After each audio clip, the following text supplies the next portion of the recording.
The crowd around Gate 12 has gone quiet. A boy, no older than 16, stands frozen near the metal detectors, hands trembling slightly as two officers question him. "What's your name?" one demands. The boy swallows hard, voice barely audible. "Marcus." He's wearing a gray hoodie, backpack slung over one shoulder, sneakers untied. His eyes dart around the airport, to the people watching, to the phones recording, to the security lights glaring down like spotlights. One officer says, "You fit the description." "Of what?" Marcus asks, confused. "Just answer the questions." The tone shifts. The air feels heavy. Around them, travelers whisper, "He's just a kid. What's he done?" "Nothing. They just don't like how he looks." But the truth and the video that follows will reveal much more than that. Marcus Hill had never flown before. 16 years old, a high school junior from Detroit, he'd spent months saving for this trip, mowing lawns, tutoring, doing odd jobs, just to visit his older sister, Jasmine, who'd been accepted into a college in Los Angeles. His mother double-checked everything before he left. Boarding pass, ID, even a note explaining he was a minor traveling alone. She hugged him at the curb. "Call me when you land, okay?" "I will," he promised, smiling shyly. But by the time she called, Marcus wasn't on the plane. He was in a small security room at the airport, shaking, confused, and terrified. It started at the TSA line. Marcus had his headphones on, hoodie up, music low. He followed every rule, shoes off, laptop out, liquids in a clear bag. Still, the agent watching the scanner frowned. "Whose bag is this?"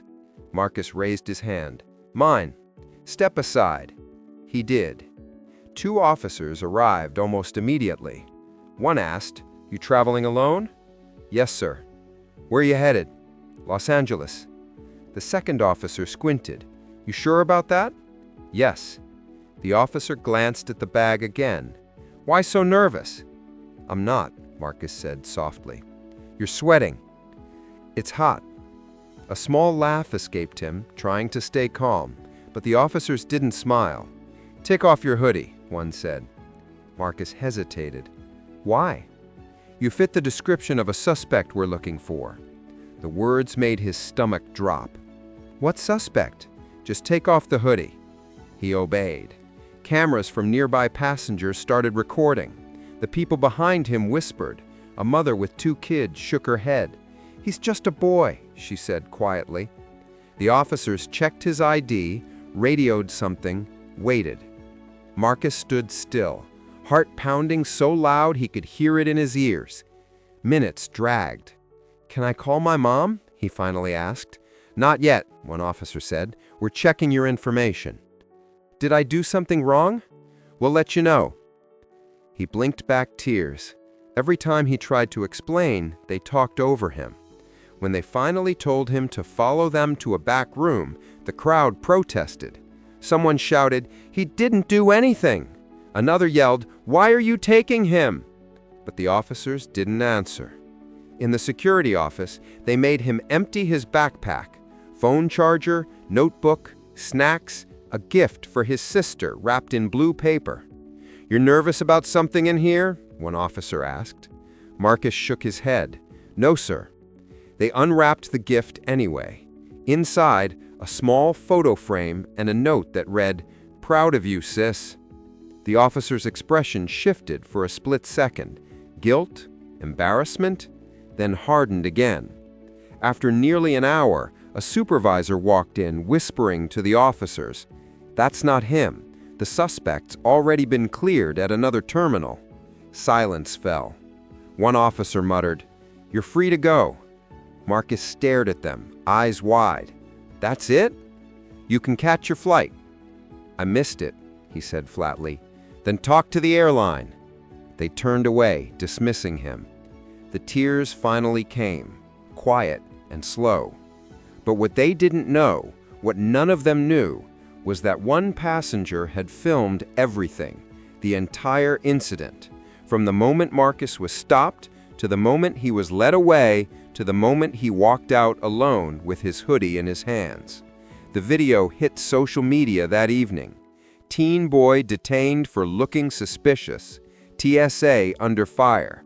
Within hours, it exploded. Millions watched. Hashtags trended. Celebrities spoke out. News outlets picked it up. The image of Marcus, standing small and scared under the airport lights, became a symbol. His mother's interview broke hearts. "He's a good kid," she said through tears. "He did everything right, but they still treated him like a criminal." TSA released a statement. "We regret any misunderstanding that occurred." But viewers didn't buy it. The comments poured in. "He's 16. They saw a threat where there was none. This is why we record." A week later, the video reached 50 million views. Marcus and his mother were invited to speak on national television.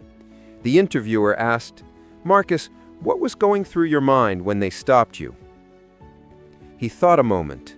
"I just kept thinking, I hope they believe me. I hope someone's filming." His voice cracked, soft but strong. "I wasn't scared of going to jail. I was scared no one would believe what really happened." His words silenced the studio. Across the country, airports reviewed procedures. TSA issued new policies for handling minors. It wasn't perfect, but it was something. And Marcus, the boy who looked suspicious, became a reminder that sometimes the people we fear most are the ones trying hardest just to get home. Months later, when he finally flew to see his sister, she met him at the gate, running into her arms. "You okay?" He smiled faintly. "Yeah, I just had to take the long way here." If you've ever been judged for how you look instead of who you are, Marcus's story is your story too.